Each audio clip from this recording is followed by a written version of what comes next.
नमस्कार मित्रों। क्रोस्टुकी ने कहा, हे भगवान, आपने मुझे भारतवर्ष का भली भांति वर्णन किया तथा वहाँ की नदियाँ, पर्वतों और जनपदों को भी बतलाया। इससे पहले आपने यह कहा था कि भारतवर्ष में भगवान श्री हरि कूर्म रूप से निवास करते हैं। सो उनकी स्थिति कहाँ किस प्रकार है, यह सब सुनने की मेरी इच्छा हो रही है। कूर्म रूपी भगवान जनार्दन किस रूप में स्थित हैं? उनसे मनुष्यों के शुभ अशुभ की सूचना कैसे मिलती है? भगवान कूर्म का मुख कैसा है और उनके चरण कौन है? ये सारी बातें बतलाइए। मार्कंडेय जी बोले, हे ब्राह्मण, कूर्म रूप धारी भगवान श्री हरि 9 भेदों से युक्त इस भारतवर्ष को आक्रांत करके स्थित है। उनका मुख पूर्व दिशा की ओर है। उनके चारों ओर 9 भागों में विभक्त होकर संपूर्ण नक्षत्र और देश स्थित हैं। उन्हें बतलाता हूँ, सो सुनो। वेदी,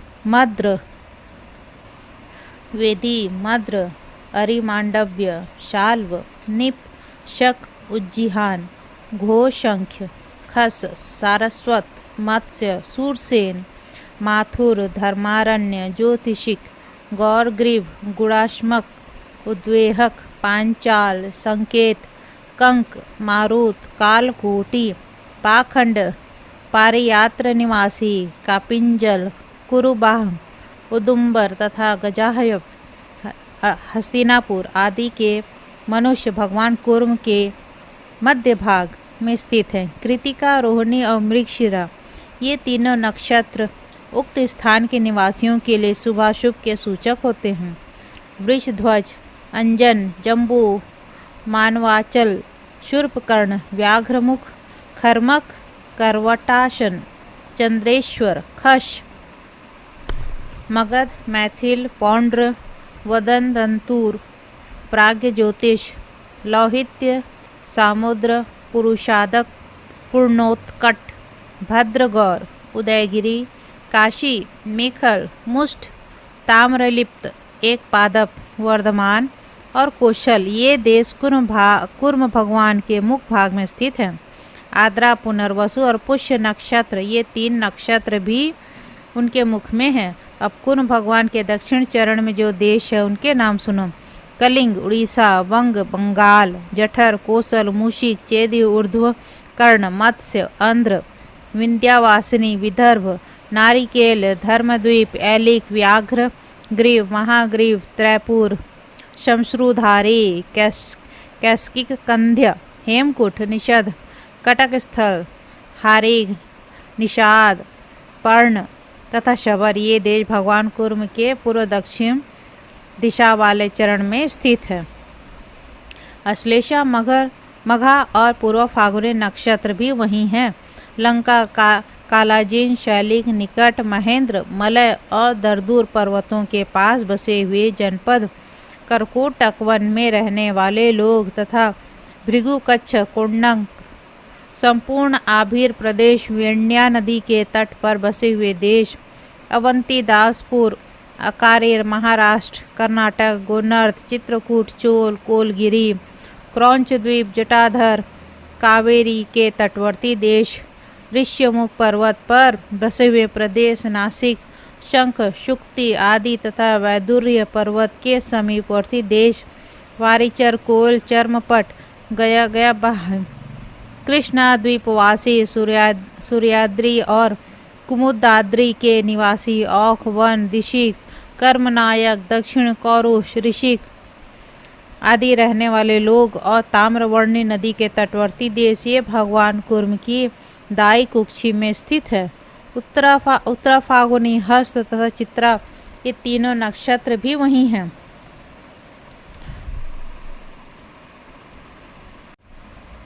सिंधु, सौवीर, आनर्थ, वनितामुख, द्रावण, शूद्र, कर्ण, पारद, पांड्य, पार्शव, कल, धूर्तक, हेमगिरिक, सिंधु, कालक, वैरत, सौराष्ट्र, दरद, द्राविड़, महावर्ण, ये देश कूर्म भगवान के दक्षिण चरण में स्थित है। स्वाति, विशाखा और अनुराधा नक्षत्र भी वहाँ हैं। मणिमेध, शुराद्री, खंचन, अस्तगिरी, अप्रांतिक है पंचनद वमन अवर तारछूर अंग तक शर्कर। ये देश भगवान कच्छप के पुच्छ भाग में स्थित है। वहीं ज्येष्ठा मूल और पूर्वाषाढ़ा नक्षत्र भी हैं। मांडव्य चंडखार अश्मक ललन कुशात स्त्री बालिक नृसिंह ये सब भगवान कुर्म के बाएं चरण में स्थित है। उत्तर शाढ़ा श्रवण और धनिष्ठा की भी वहीं स्थिति है। कैलाश हिमवान धनुष्मान वसुमान क्रौंच कुरुवक शूद्रवीर रसालय भोगप्रस्थ यामून दासेरक वाटधान पुष्कल अधम मांडव्य भूति युवक शातक ये कुर्म भगवान की बाईं कुक्षी में है। शतबीजा पूर्व भाद्रपद और उत्तर भाद्रपद ये तीनों नक्षत्र भी वहीं हैं।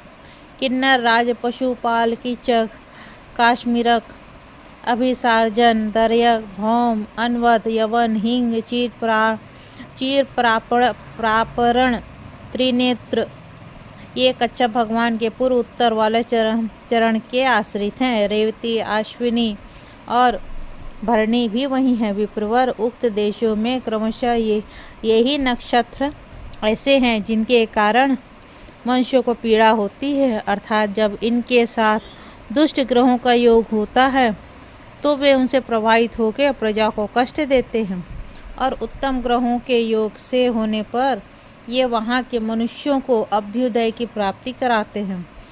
जिस नक्षत्र राशि का जो ग्रह स्वामी है उसी के अशुभ भाव में रहने पर उस देश के लोगों को कष्ट होता है, और वहीं ग्रह जब उच्च स्थान में होता है तो शुभ फलों की प्राप्ति होती है।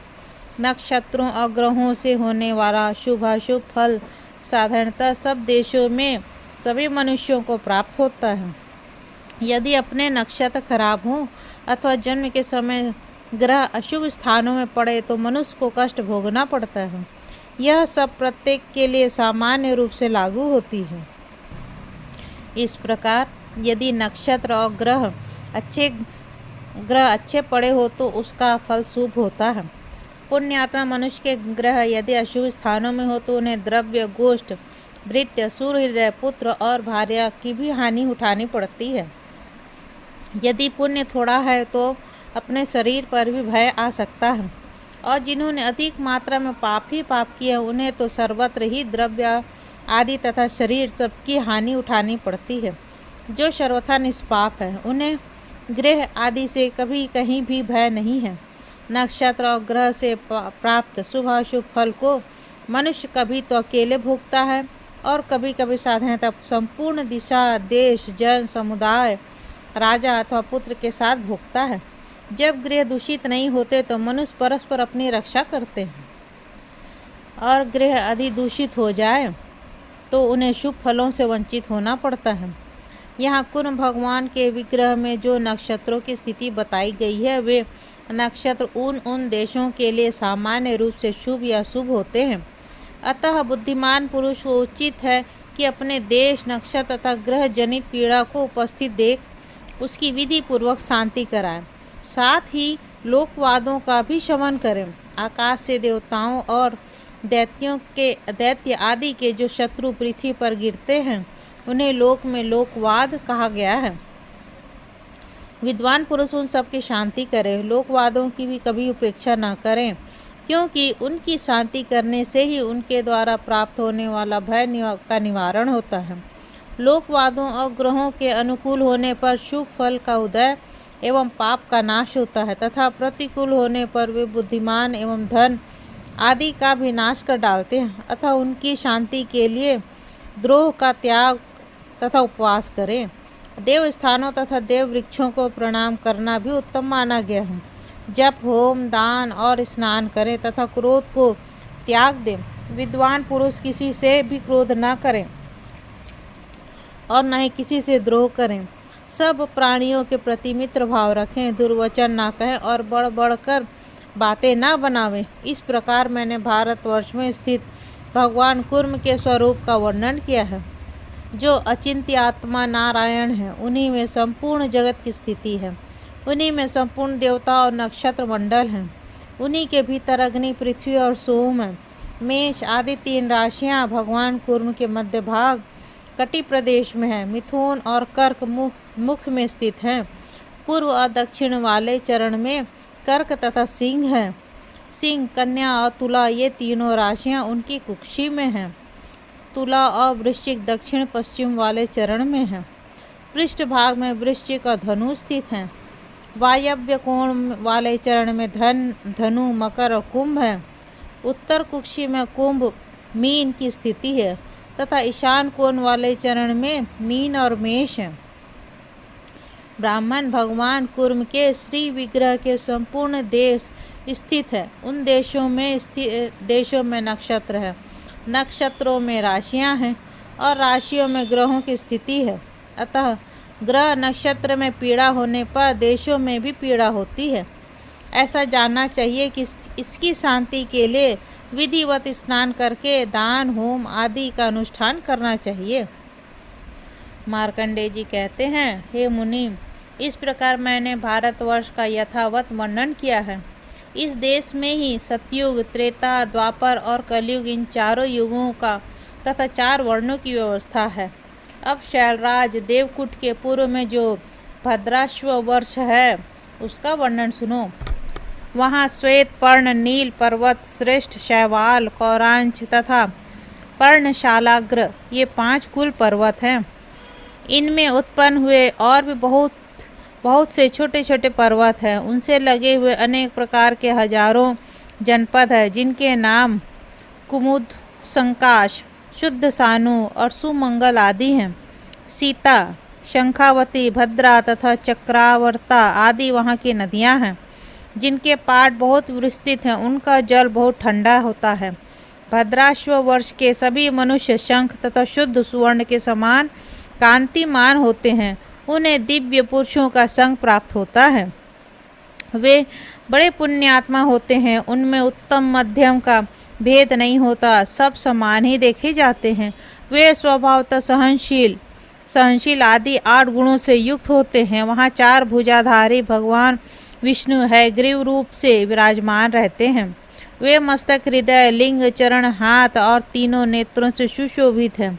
उन जगदीश्वर के अंगों में भी पूर्ववत देशों की स्थिति जाननी चाहिए। अब उससे पश्चिम में स्थित केतुमाल वर्ष का वर्णन सुनो। वहाँ विशाल, कंबल, कृष्ण, जयंत, हरि पर्वत, विशोक और वर्धमान ये 7 कुल पर्वत हैं। इनके सिवा और भी बहुत से पर्वत हैं जहाँ लोग निवास करते हैं। उस देश में मौली, महाकाय, शाकपोत, करम्बक तथा अंगुल आदि सैकड़ों जनपद हैं। वहाँ के लोगों वंशश्यामा, स्वकम्बाला, अमोघा, कामिनी, श्यामा तथा अनन्य सहस्त्र नदियाँ भी जल पीते हैं। उस देश में भगवान श्री हरि वराह रूप से विराजमान है। वे अपने हाथ, पैर, मुख, हृदय, पीठ, पंसली आदि अंगों में बहुत से देश एवं 3-3 नक्षत्र पूर्व धारण करते हैं। वे नक्षत्र भी पहले की ही भांति उन देशों के लिए शुभाशुभ सूचक होते हैं। हे मुनि श्रेष्ठ, यह मैंने केतुमाल पर वर्ष के विषय में कुछ बातें बताई हैं। अब मुझसे उत्तर कुरु वर्ष का वर्णन सुनो। वहाँ की भूमि मणिमय और वायु सुगंधित तथा सर्वदा सुख देने वाली होती हैं। जो लोग देवलोक से च्युत होते हैं वे ही उस देश में जन्म लेते हैं। उस देश में गिरिराज, चंद्रकांत और सूर्यकांत ये 2 कुल पर्वत हैं।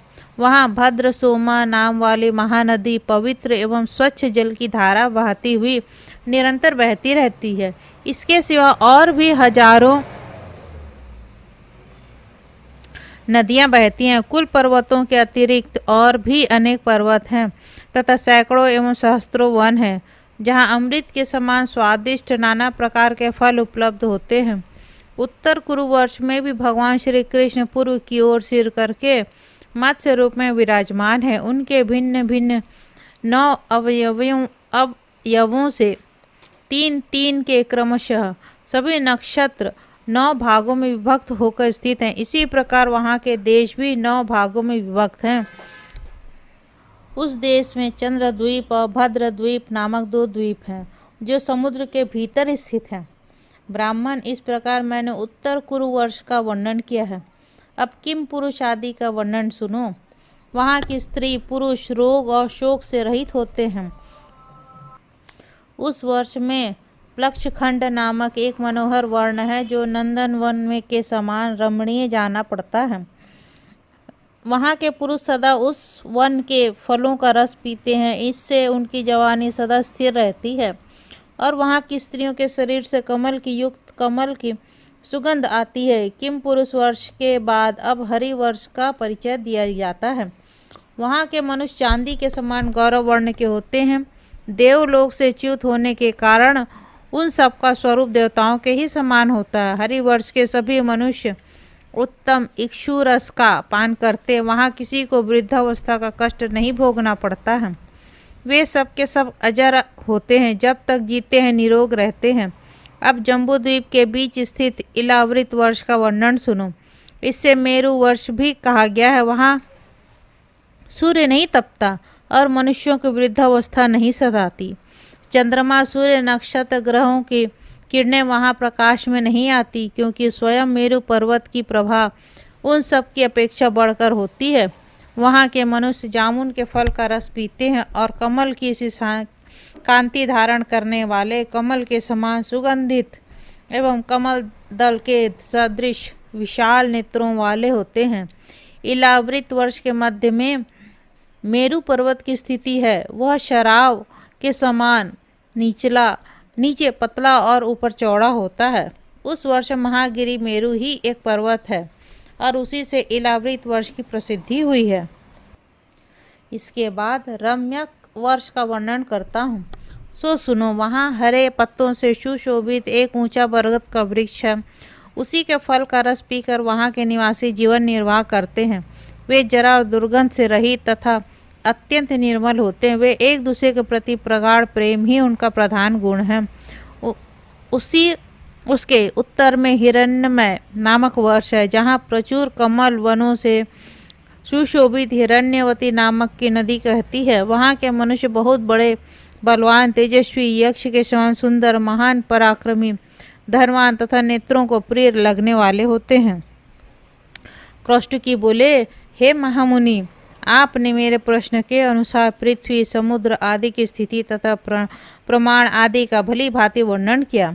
अब मैं मनवंतरों और उनके स्वामियों, देवताओं और ऋषियों तथा मनुपुत्रों का परिचय सुनना चाहता हूँ। मार्कंडेय जी ने कहा, हे मुनि, मैंने तुम्हें स्वयंभू मनवंतर की बातें तो बता दी।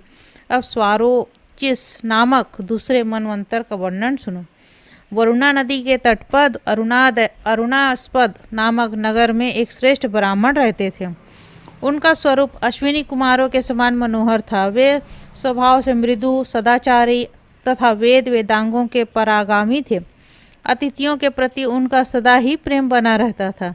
रात को घर पर आए हुए अभ्यागतों को वे ठहरने के लिए स्थान देते और उन्हें भोजन आदि की व्यवस्था करते थे। उनके मन में प्राय यही विचार करता था कि मैं रमणीय वन, उद्यान तथा भली भांति के नगरों से सुशोभित संपूर्ण भूमंडल को घूम घूम कर देखूं। एक दिन उनके घर पर कोई अतिथि पधारे, जो नाना प्रकार की औषधियों के प्रभाव को जानने वाले तथा मंत्र विद्याओं में प्रवीण थे। ब्राह्मण ने श्रद्धापूर्वक हृदय से अतिथि का स्वागत सत्कार किया। बातचीत के प्रसंग में अभ्यागत ने ब्राह्मण से अनेकों देशों, रमणीय नगरों, वनों, नदियों, पर्वतों और पुण्य तीर्थों की बातें बताई। यह सब सुनकर ब्राह्मण को बड़ा विस्मय हुआ। वे बोले, हे विप्रवर, आपने अनेक देश देखने के कारण बहुत परिश्रम उठाया है, तो भी ना तो आप अत्यंत बूढ़े हुए, न जवानी ने ही आपका साथ छोड़ा। थोड़े ही समय में आप सारी पृथ्वी कैसे भ्रमण कर लेते हैं? आगंतुक ब्राह्मण ने कहा, ब्राह्मण, मैं मंत्र और औषधियों के प्रभाव से मेरी गति कहीं भी नहीं रुकती। मैं आधे दिन में 1000 योजन चलता हूँ। आगंतुक ब्राह्मण बड़े विद्वान थे, अतः गृहस्थ ब्राह्मण को उनकी बातों पर पूर्ण विश्वास हो गया और वे बड़े आदर के साथ बोले, भगवान, मुझ पर भी कृपा कीजिए और अपने मंत्र का प्रभाव दिखलाइए।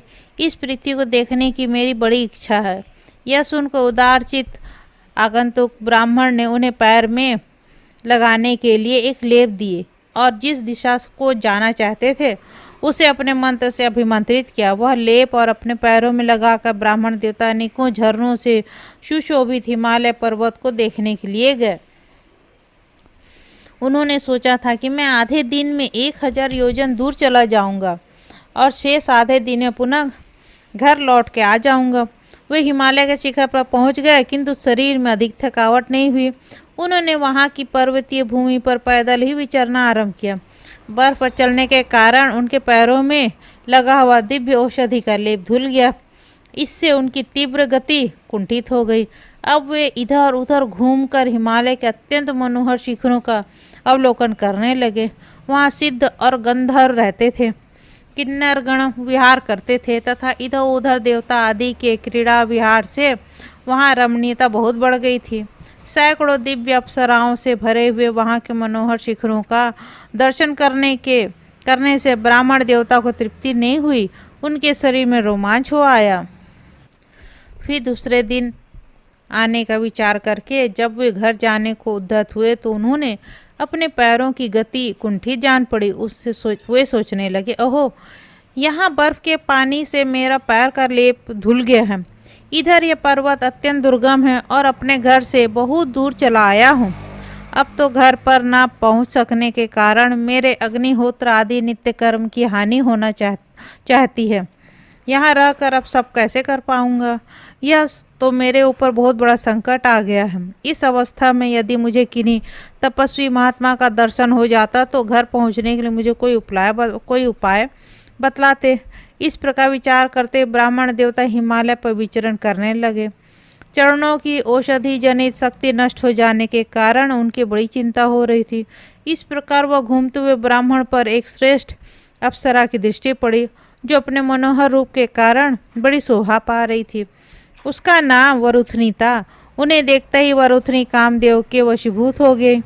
उन श्रेष्ठ ब्राह्मण के प्रति तत्काल उनका प्रेम हो गया। वो सोचने लगी, ये कौन है? इसका रूप तो बड़ा ही मनोहर है।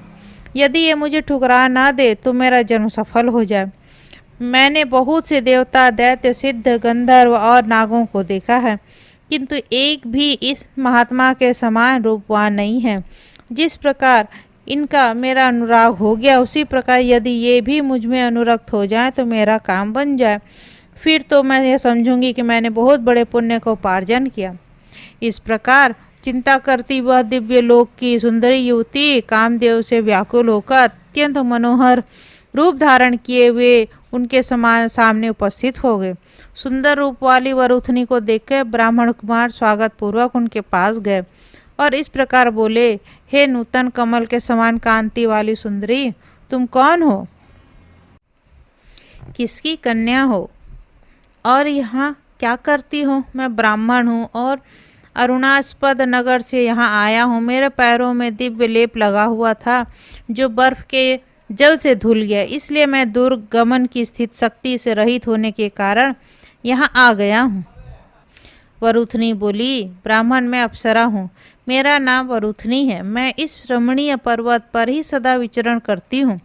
आज आपके दर्शन से कामदेव के वशीभूत हो गई हूँ। बताइए, मैं आपकी किस आज्ञा का पालन करूँ? इस समय सर्वथा आपके अधीन हूँ।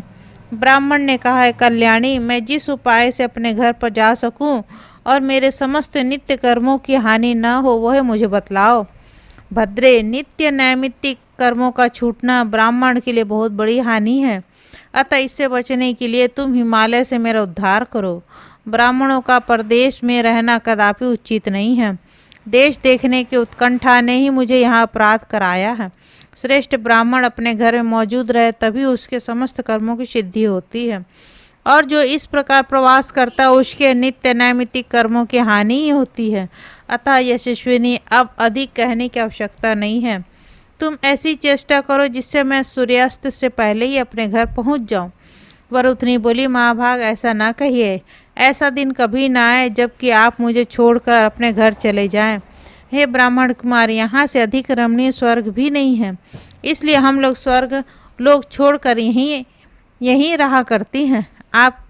आपने मेरे मन को हर लिया। मैं कामदेव के वश में हूँ। आपको सुंदर हार, वस्त्र, आभूषण, भक्ष्य, भोज्य तथा अंगराग आदि सभी भोग सामग्री दूंगी। आप यहीं रहिए। यहाँ रहने से आपके शरीर में कभी बुढ़ापा नहीं आएगा, क्योंकि यह देवताओं की भूमि है। यह यौवन की पुष्टि कराने वाली है। यूँ कहकर वह कमल नयनी अप्सरा बावली सी होगी और मुझ पर कृपा कीजिए, ऐसा मधुर वाणी में कहती हुई सहसा अनुराग पूर्वक उनका आलिंगन करने लगी। तब ब्राह्मण ने कहा, अरे ओ दुष्ट, मेरे शरीर का स्पर्श ना कर। जा, जो तेरे जैसा हो वैसे ही किसी अन्य पुरुष के पास चली जा। मैं तो किसी और भाव से प्रार्थना करता हूँ और तू और ही भाव से मेरे पास आती है।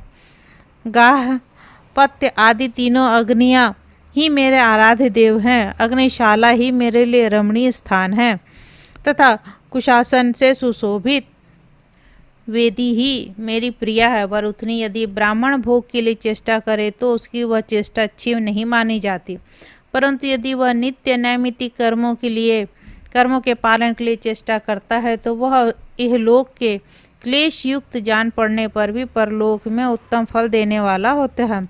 वरुथनी बोली, ब्राह्मण, मैं वेदना से मर रही हूँ। मेरी रक्षा करने से आपको परलोक में पुण्य का ही फल मिलेगा और दूसरे जन्म में भी अनेकानेक भोग प्राप्त होंगे। इस प्रकार मेरा मनोरथ पूर्ण करने से लोक परलोक दोनों ही सधते हैं, दोनों ही आपको लाभ पहुँचाने में सहायक होते हैं। यदि आप मेरी प्रार्थना ठुकरा देंगे तो मेरी मृत्यु होगी और आपको भी पाप लगेगा। ब्राह्मण ने कहा, वरुथनी, मेरे गुरुजनों ने उपदेश दिया है कि पराई स्त्री की अभिलाषा कदापि न करें, अतः मैं तुझे नहीं चाहता। भले ही तू बिल खाया करे अथवा सूख कर दुबली हो जाए। मार्कंडे जी कहते हैं, यूँ कहकर उस महाभाग ब्राह्मण ने पवित्र हो जल का आचमन किया और गार्हपत्य अग्नि को प्रणाम करके मन ही मन कहा, भगवान अग्निदेव, आप ही सब कर्मों की सिद्धि के कारण हैं। आपसे ही आहवनीय और दक्षिणाग्नि का प्रादुर्भाव हुआ है। आपको तृप्त करने से देवता वृष्टि करते हैं और अन्न आदि की वृद्धि में कारण बनते हैं। अन्न से ही संपूर्ण जगत का जीवन निर्वाह होता है और किसी से नहीं। इस प्रकार आपसे ही जगत की रक्षा होती है। इस सत्य के प्रभाव से मैं सूर्यास्त होने से पहले ही अपने घर पहुंच जाऊं। यदि कभी ठीक समय पर मैंने वैदिक कर्मों का परित्याग न किया हो तो इस सत्य में के प्रभाव से मैं आज घर पहुंचकर डूबने से पहले ही सूर्य को देख लूं। यदि कभी मेरे मन में पराय धन या पराय स्त्री का अभिलाषा न हुई हो तो मेरा यह मनोरथ सिद्ध हो जाए। ब्राह्मण कुमार के ऐसा कहने पर उनके शरीर में अग्नि ने प्रवेश किया और वे फिर ज्वालाओं की बीच में प्रकट हुए मूर्तिमान अग्निदेव की भांति उस प्रदेश को प्रकाशित करने लगे। उधर उन तेजस्वी ब्राह्मण के प्रति उनकी ओर देखती हुई देवांगना का अनुराग और भी बढ़ गया। अग्निदेव के प्रवेश करने पर वे ब्राह्मण कुमार जैसे आए थे उसी प्रकार तुरंत वहां से चले गए और एक ही क्षण में घर पहुंचकर उन्होंने शास्त्रोक्त विधि से सब कर्मों का अनुष्ठान किया। उनके चले जाने के बाद उस सर्वांग सुंदरी अप्सरा ने लंबी लंबी सांसें लेकर शेष दिन और रात्रि व्यतीत की। उनका हृदय ब्राह्मण के प्रति पूर्ण रूप से आसक्त हो गया था। वह बारंबार आए भरती, हाहाकार करती, रोती और अपने को मंद भागनी मानकर धिक्कारती थी। उस समय उनका मन आहार विहार सुरम्य वन तथा रमणीय कंदराओं में भी सुख नहीं पाता था। मुनिकली नामक एक गंधर्व था जो पहले से ही वरुथनी में आसक्त हो रहा था, किंतु उस अप्सरा ने उसे फटकार दिया था। उस दिन उसने मरुथनी को विहरिणी की अवस्था में देखकर मन ही मन विचार किया, क्या कारण है जो आज वरुथनी इस पर्वत पर लंबी लंबी सांसें खींचती हुई म्लान मुख से विचर रही है। इसका रहस्य जानने के लिए कली ने उत्कंठापूर्वक बहुत देर तक ध्यान किया और समाधि के प्रभाव से उसने सब बातों को भली भांति जान लिया। इसके बाद वह सोचा कि अब समय बिताने की आवश्यकता नहीं है। यह वरुथनी एक मनुष्य पर आसक्त हुई है, उसका रूप धारण कर लेने पर यह निश्चय ही मेरे साथ रमण करेगी, अतः इसी उपाय को कार्य में लगाऊंगा। ऐसा निश्चय करके गंधर्व ने अपने प्रभाव से ब्राह्मण का रूप धारण किया और वहां वरुथनी पर जहाँ बैठी थी उधर ही विचरण करने लगे। उसे देखो सुंदर स्त्री के नेत्र प्रसन्नता से खिल उठे। वह उसके पास आकर बारंबार कहने लगी, हे ब्राह्मण, आप प्रसन्न हो जाइए। आपके त्याग देने पर मैं अपने प्राणों का परित्याग कर दूंगी, इसमें तनिक भी संदेह नहीं है। यदि ऐसा हुआ तो आप अत्यंत कष्टदायक पाप लगेगा और आपके संपूर्ण क्रियाएं भी नष्ट हो जाएंगी। यदि आपने मुझे अपनाया तो मेरी जीवन रक्षा से होने वाला धर्म आपको अवश्य प्राप्त होगा। कली बोला, सुंदरी क्या करूं, एक ओर तो मेरी धार्मिक क्रिया नष्ट हो रही है और दूसरी ओर तुम प्राण देने की बात कहती हो। इससे मैं संकट में पड़ गया हूँ। अच्छा, इस समय मैं तुमसे जैसा कहूँगा वैसे ही करने के लिए तुम तैयार हो रहो तो तुम्हारे साथ मैं रहूँगा, अन्यथा नहीं। वरुथनी कहने लगी, ब्राह्मण प्रसन्न होइए, आप जो भी कहेंगे मैं वही करूँगी। इस समय आपकी प्रत्येक आज्ञा का पालन करना मेरा कर्तव्य है। मार्कंडेय जी कहते हैं, तदंतर वह गंधर्व वरुथनी के साथ पुष्पित काननों से सुशोभित पर्वतों के मनोरम शिखरों पर, सुंदर सरोवर में, रमणीय कंदराओं में, नदियों के किनारे तथा अन्य मनोरम प्रदेशों में आनंद पूर्वक विहार करने लगे। उसके बाद तत्पश्चात समय अनुसार ब्राह्मण के स्वरूप का ध्यान करते हुए उस अप्सरा ने गंधर्व के वीर से गर्भ धारण किया। वरुथनी को गर्भिणी जानकर ब्राह्मण रूपधारी गंधर्व ने उसे आश्वासन दिया। प्रेम पूर्वक उसे विदा लेकर वो अपने घर को चला गया। गर्भ की अवधि संपूर्ण होने पर प्रज्वलित अग्नि की भांति तेजस्वी बालक का जन्म हुआ। मानो सूर्य अपनी किरणों से संपूर्ण दिशाओं को प्रज्वलित कर रहा हो। वह बालक भगवान भास्कर की भांति स्वरोचिस से सुशोभित हो रहा था, इसलिए वह स्वरोचिस नाम से विख्यात हुआ। वह महान सौभाग्यशाली शिशु अपनी अवस्था और सद्गुणों के साथ ही प्रतिदिन उसी प्रकार बढ़ने लगा जैसे चंद्रमा अपनी कलाओं के साथ शुक्ल पक्ष में दिनों दिन बढ़ता रहता है। महाभाग स्वरोचिस ने क्रमशः वेद, धनुर्वेद तथा अनन्य विद्याओं का ग्रहण किया। धीरे धीरे उसकी तरुण अवस्था आ गई। एक दिन वह मंदराचल पर्वत पर विचर रहा था। इतने में उसकी दृष्टि एक सुंदर कन्या पर पड़ी जो भय से व्याकुल हो रही थी। कन्या ने भी उसे देखा और घबराकर कहा, मेरी रक्षा करो, रक्षा करो। उसके नेत्र भय से कातर हो रहे थे।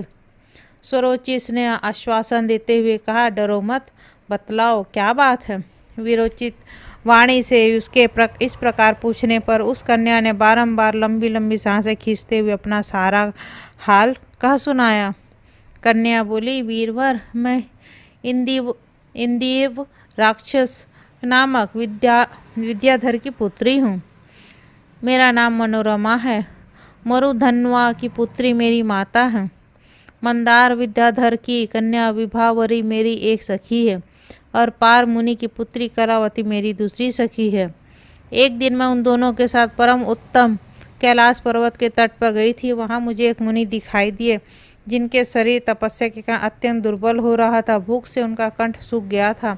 एक शरीर में कांति का अभाव था और आंखें की पुतली भीतर धसी हुई थी। यह देखकर मैंने उनका उपहास किया। इससे कुपित होकर उन्होंने मुझे श्राप दे दिया और कहा, ओ नीच, अरे दुष्ट तपस्विनी, तूने मेरी हंसी उड़ाई है, इसलिए शीघ्र ही एक राक्षस तुझ पर आक्रमण करेगा। और इस प्रकार शाप देने पर मेरी सखियों ने मुनि को बहुत फटकारा और कहा, तुम्हारी ब्राह्मणता को धिक्कार है।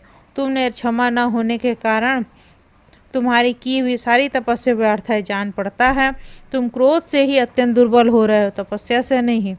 ब्राह्मण का स्वभाव तो क्षमाशील होता है, क्रोध को काबू में रखना ही तपस्या है। सखियों की ये बातें सुनकर उस अमित तेजस्वी साधु ने उन दोनों को भी श्राप दे दिया। एक के सब अंगों में कोढ़ हो जाएगा और दूसरी क्षय रोग से ग्रस्त होगी। मुनि की बात सच हुई। मेरी सखियों तत्काल वैसा ही रोग हो गया। इस प्रकार मेरे पीछे पीछे एक महान राक्षस दौड़ा चला आ रहा है। वो पास ही तो गरज रहा है। क्या आपने उसकी भयंकर आवाज़ नहीं सुनाई देती?